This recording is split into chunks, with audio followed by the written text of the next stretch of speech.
Ayaw lumapit ni Bruno. Meng! Ayaw niya. Dumapa.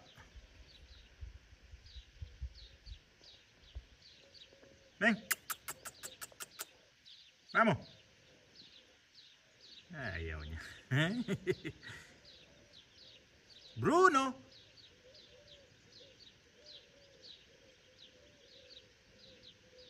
Gandang oras po sa ating lahat. Kumusta ang lahat? Okay lang ba kayo dyan? Kami dito okay lang. Ako katatapos na sa aking trabaho. Yung tuta kasi niyan, ano yan?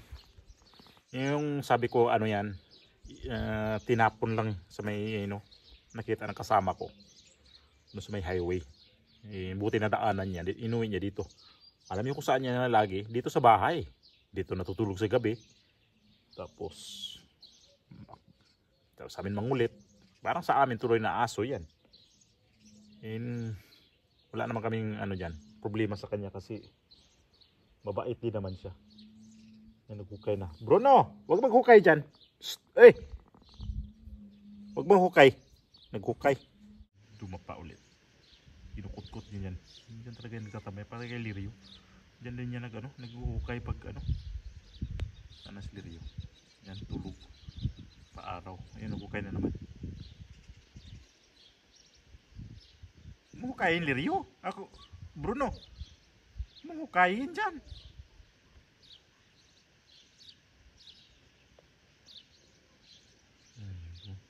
Pabagsak-bagsak lang katawan.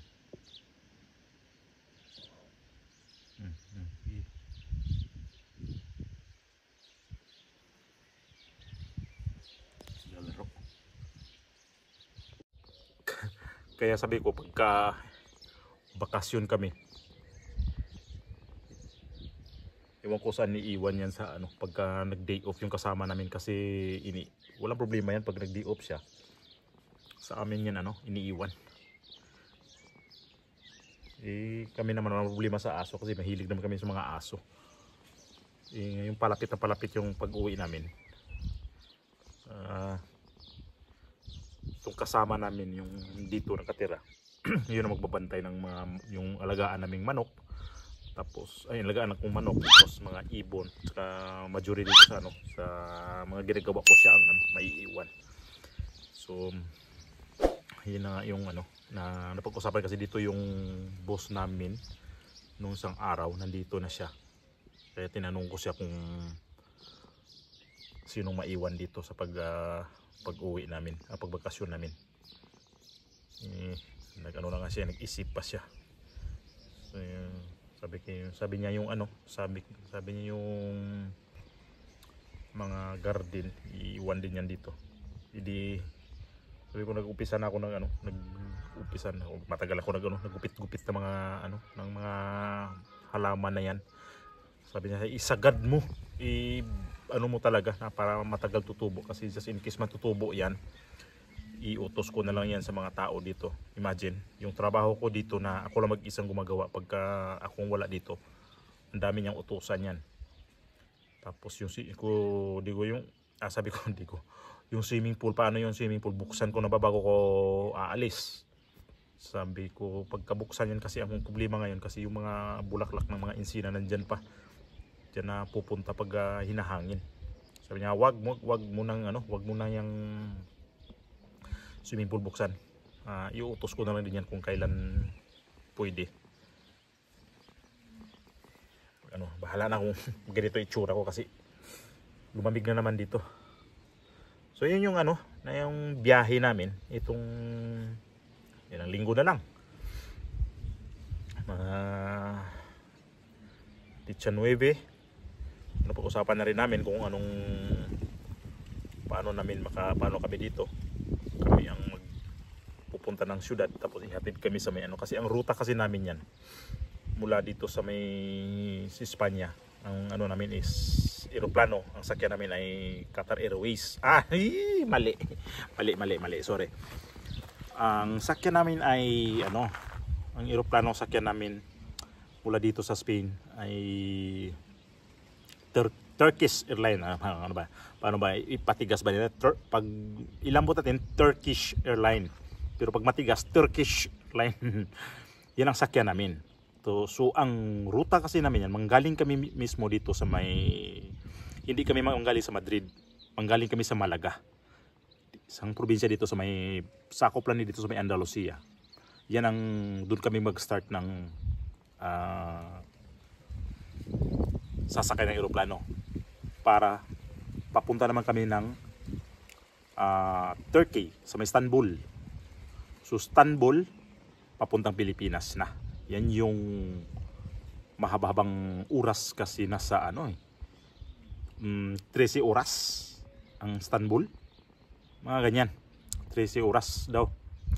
Tapos ang mula naman dito sa Malaga hanggang Turkey sa may Istanbul ay nasa mga 5 hours yata ang lipad. So ayan, pag-usapan na namin kung paano ang gagawin nga namin. Sabi ko nagtanong na yung isang kasama ko rin doon sa opisina kung ano ba daw pwedeng magawa na pwedeng gawin. Kasi sabi niya, tanungin mo ang amo natin kung ako bang aakyat dyan pagkuha sa inyo, sunduin ko kayo o kayo nang pupunta dito, tapos manggaling na tayo dito sa may Sevilla, papunta tayo ng Malaga. Kung ano bang mas komportable sa iyo, sabi niya. So, pinaka-komportable sa akin yung kayo na lang pupunta dito. At least pag galing dito kasi sa Sevilla hanggang Malaga, 2 oras yan, by land yan. Pero ang dadaan niya is expressway naman. So sabi ko pag dating dito ng pagpunta dito ng amo, kausapin ko siya. So isang araw nga kinausap ko siya kung ano bang daw. Sinabi yung kasama namin, ni Pepe, pangalan Pepe, kung ano daw pwede. Sabi niya, ano bang kotse dalhin nyo? Kung yung kotse kasi namin hindi pwede magkasya sa 3 maleta. Sabi, di dalhin nyo yung kotse dito na sa kumpanya, tapos kayo na lang bababa ng Sevilla, tapos ihatid na kayo ng Malaga kayo, di ba? Kung yun Malaga, tapos hapon ang flight nyo. Kung hapon, alas 6 ng hapon. So ang start namin ng Malaga, ang alis namin ng Malaga ay alas 6 ng hapon. So gabi na kami makarating ng Istanbul niyan. So yun yung sakyan namin, ang Turkish Airline. Ang Turkish Airline, economy kami. Yan yung kumuha nga kami ng pamasahe. Kumuha na kami ng ticket yan para makapamura kami sa pamasahe kasi 3 kami. So yun nagkahalaga ng 3,000 mahigit na euro. So kulang-kulang 4,000 ang pamasahe namin. So at least, di ba? Medyo mura na rin kasi 3 kami. At least mas mas okay yung may biyahe na mas malayo-layo pa yung pizza, tapos kukuha na. Kasi last year pa na kinuha namin yan December para Mayo. So ayun yung pizza namin na nakuha ng Pizza 9. Tapos may mga pagdating doon sa Pilipinas, may pupuntahan pa mga probinsya. Ako sa probinsya namin pupunta rin kami. Doon kami makipiesta kami sa Mayo kasi ang piesta doon ay 14-15 kasi San Isidro yun eh. So yun yung biyahe namin na Turkish Airline economy kasi medyo mura. Hindi naman tayo pwede ma-afford naman pagka kaya lang mahal naman eh. Palapit na si Bruno. Bruno, halika dito. Beng. Ika. Beng. Yabang nito. Beng. Dukuhin ko nga. Lalapit ba to? Ayan na. Palapit. Dukuhin ko. Beng. Hali. Gusto niya lapitan si Lirio eh. Makulit kasi yan. Titingnan niya. Oh, dali. Tuma. Biskuit oh. Ay, si Lirio nga ang pakay niya. Nangungulit ka na naman yan. Ito mabi. Ayos ah. Tabi pa sila. Katabi niya pag sa gabi niya natutulog yan pusa. Ay, hindi sila nag-aaway ng pusa eh. Kasi dati, yun nga, sinasakyan namin madalas na pagbabakasyon ng Pilipinas, Qatar Airways o kaya Emirates. Yun yung sinasakyan namin na yung dalawang lagi na lang yan na pag nagbakasyon kami. Tapos isang beses lang din Thai Airways, yung unang punta namin dito, Thai Airways yun. So ang namin dun, dumaan kami ng Bangkok. Doon kami nag stopover ng Bangkok, Manila to Bangkok, tapos Bangkok to Spain. Mahaba-haba din yun na biyahe. Tapos unang sakay ko ng eroplano yun, international kaagad. Naalala ko yun na hindi talaga ako nakasakay pa ng eroplano sa Pilipinas. May mga ganyan, mga domestic flight doon. So nung pagsakay ko talaga, yun na yun, papunta na dito sa Spain. Ang kinuha ng opisina noon ay makbo kasi si Bruno, pumasok. Yung Thai Airways. So isang beses ang Qatar Airways yata, mga ilang beses ba ang Qatar? Dalawa yata ang Qatar, o dalawa o tatlo. Tapos ang Emirates din, mga dalawa rin yata. Ganun. Di naman kami, bihira naman kami kasi magbakasyon kami dati every 2 years yung namin bakasyon. So ito lang yung medyo matagal ngayon kasi umabot kami ng halos 5 taon. Kasi 2019 ang huli, 19, 20, 21, 22, 23, 24, 5 taon itong eksakto 5 taon ngayong July. Kaya lang nagpaalam nga kami na Mayo kami uuwi kasi pag July sa Pilipinas kasi dati ulan ng ulan. Ngayon, sabi subukan natin ng payagan ba tayo ng Mayo. Pumayag naman, kaya Mayo kami uuwi. So first time namin to kinuha tong, dapat kasi pinagbilian din namin yung Saudi Airline. Tapos itong mas pinili namin yung pinakamura. Ito yung Turkish Airline. May mga feedback naman din na okay naman daw ang Turkish sakyan. Mahaba-haba nga lang mula Turkey hanggang Pilipinas, mahaba-habang lipat niya 13 oras mahigit. Mas pagod din niya kasi pag iba naman kasi sa aeroplano upo ka lang, tatayo ka lang pag nag-CCR. Yun lang yung pinakatayo mo, di ka naman pwede mag-ikot-ikot sa loob ng aeroplano. So sana ilang linggo na lang, 2 linggo na lang mahigit. Tapos ito pa yung mga mga aso namin dito. At least meron ng kausap ko naman, pwede naman daw siya maiwan sa mga aso namin. So i-final pa namin ang usapan kasi ang dami pang dapat naming sa kanya, iiwan sa kanya, ituturo pa dito kung anong dapat gagawin. Ang dami pa. So itong linggo na to, baka sunod linggo na yan siya, mapag-usapan na namin to kung anong pwedeng gawin. Kasi ang dami nga ditong trabaho ko nito maiwan. Yung mga manok, yung mga ibon, yung mga itong garden, puti na swimming pool, lipat to. Tapos ang dami pa. So hindi ko alam yung mga amo kung tuloy-tuloy ba dito yung pagpunta pa nila dito. Tapos itong weekend na to may darating kaming amo. Itong mga naman to, bihira naman kasi pupunta dito yung amo namin. Yung isang amo namin, bihira yung punta dito. Kaya lang, buti na lang sabi ko ba, sana pumunta itong amo na to. Pumunta nga noong nakarang araw. Tsaka itong weekend na to, lalamig naman. So yun yung yung napag-usapan natin na napag-usapan ngayon ng flight namin na mula Malaga, Turkey, then Manila. Yan yung biyahe namin na parating na mga 2 linggo na lang mahigit.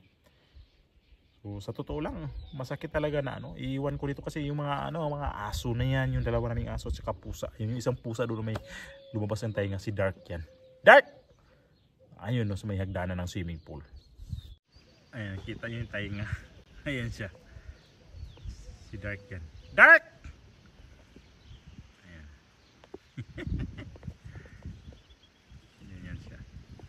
Kaso umiiwas kay Bruno yan kasi makulit kasi si Bruno. Hinaharot niya yan. Pero sa gabi magkatabi yan matulog. Bruno nangulit na makikili yan.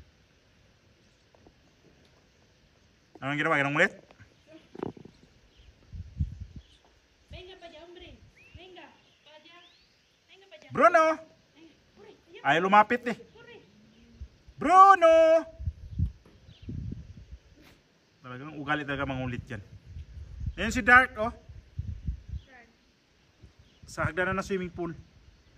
Kita yung ulo niya sa kanyang tainga. Ayan, walis ang kinukuha niyan. So sa excited, sobrang excited na ako na makabakasyon. Pero naiwan, utak ko naman na ito naiwan sa mga to. Kailangan talagang isipin din to kasi lalo na yung Skuro, ayun na pumasok na. Hindi na umabot. Nakapasok na si Kuro. Ayun na siya dun. Anong ginawa mo dyan, Bruno?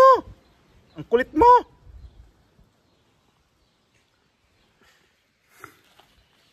Halika dito. Halika dito. Halika dito, Bruno! Halika dito, Bruno. Halika dito. Walis yan, hinahabol niya. Ewan ko anong Tagalog sa Ang tawag kasi itong rasa na itong aso na ito ay perro de agua. Ayan na. Ito na sa akin ang ulit. Ito, ha? No, kakatakot pa naman to kasi di pa ito nabakuna ng anti-rabies. Ano lang nito, nabakuna niya eh, unang beses pa lang yung anti-parvo. Gigil talaga ako sa mga ganitong mga aso. Kahit anong aso, basta may yan. Mga aso, nanggigil ako. Huwag mong yan, ipin ko ha. Ay, ipin mo ha. Baka ngat-ngatin yung damit ko na panglamig pa to ha. Aray! Ay! Tunto ha. No. Kakatakot kasi ang talas ng balahibo. Ay, talas ng balahibo. Ang talas ng ng ipin. Nakakatakot na panood ko pa naman sa mga balita na yung mga kagat ng mga aso. Hey! Hyper ka. Ulit eh. Na. Ang kulit mo. Huwag ka makulit. Mamalakas ah. Ang kulit. No!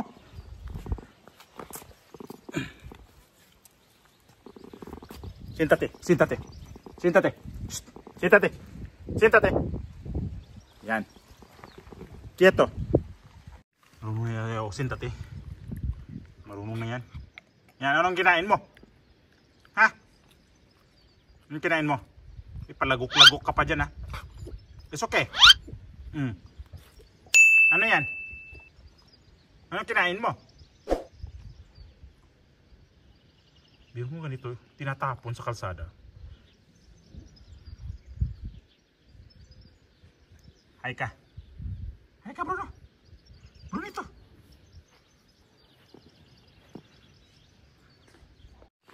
Pag sa gabi yan, palabasin namin to para uwi doon sa bahay niya. Kasi pagkatabi naman kami ng bahay. Ayaw umuwi. Diyan pa rin sa pinto, mangutkot. Ayun na. Kutkot ng kutkot, ang kulit. Papasok daw siya. Kaya pinapasok namin. Diyan na talaga matutulog. Wala na, hindi na yan. Hanggang umaga yan. Tapos kanina, umihi sa sahig. Ginawa ko. Ngud-ngud ko nga. Ingud-ngud ko nga siya. Luko ka ha.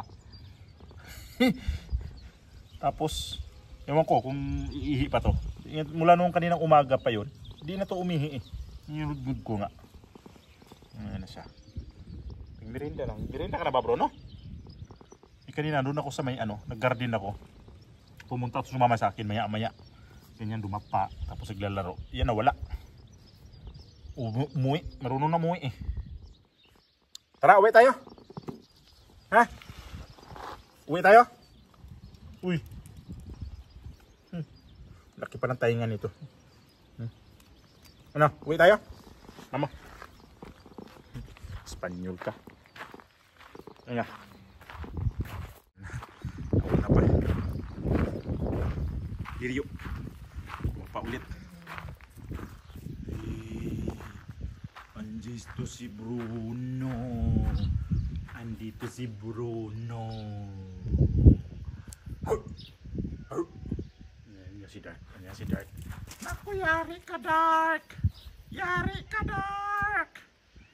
Naku, Dark. Naku, ni-wrestling mo na naman yan, Bruno. Oy, Bruno. Naglalaro yan sila. Nagre-wrestling.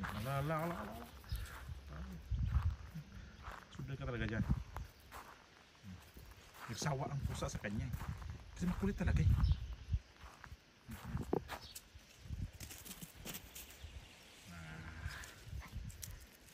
Sundan talaga niya. Sundan siya.